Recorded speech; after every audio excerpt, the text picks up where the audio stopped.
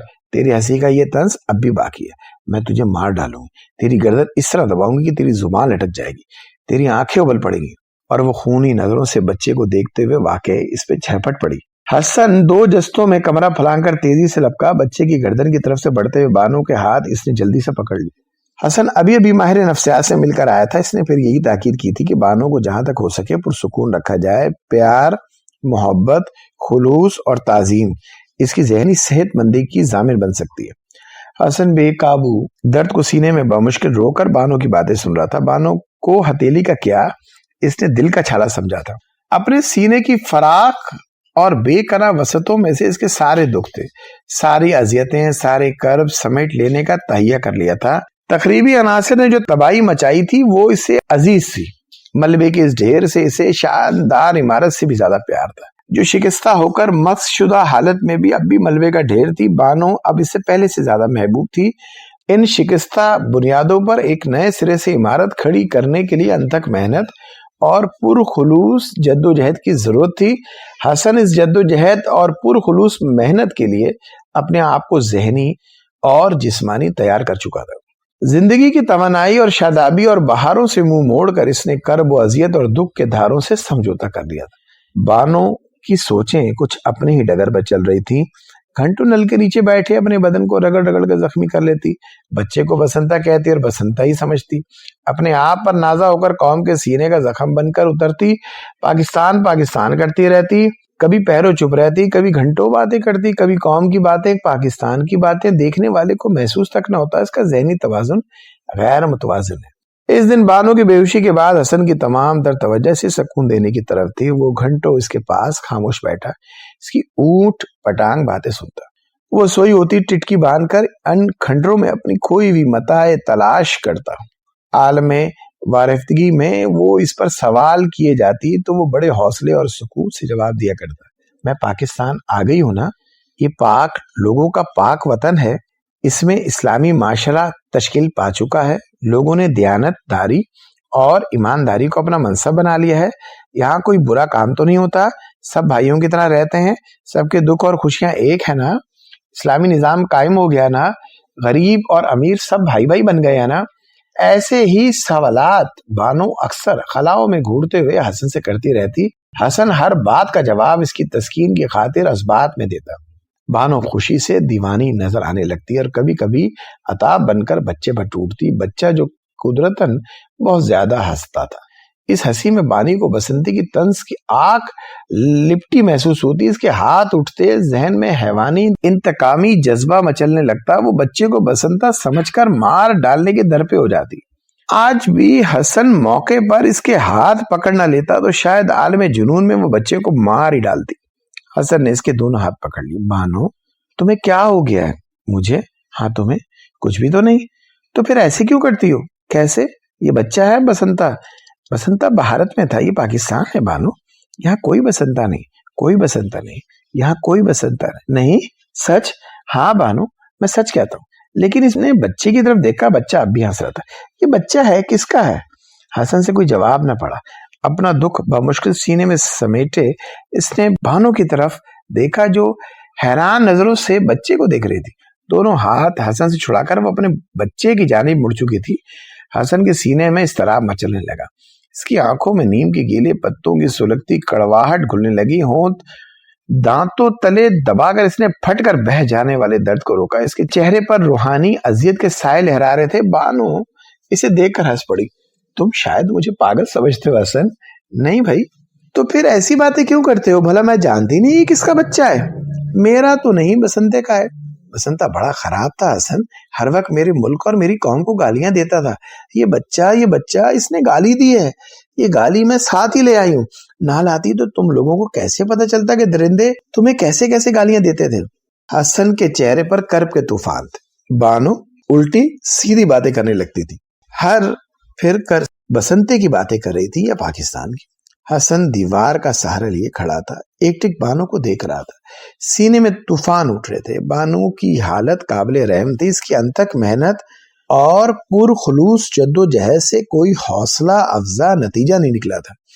ماہر نفسیات ڈاکٹر قریشی نے صبر و تحمل کے ساتھ بانو کی وحشت سے نمٹنے کی تلقین کی تھی. روحانی، جسمانی اور ذہنی صدموں نے اس کے ذہن کو بری طرح متاثر کیا تھا. یہ تاثر آہستہ آہستہ پیار و خلوص و تعظیم سے رفع ہو سکتا تھا.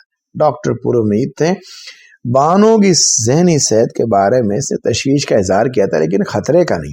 دوائیاں بھی دی تھیں اور اتفاق اور خلوص کے بے پناہ مظاہرے کی تاکید کی تھی. حسن اسے دوائیاں بھی کھلا رہا تھا. عشق کی گرمی بھی دل سوزی سے بہم پہنچا رہا تھا.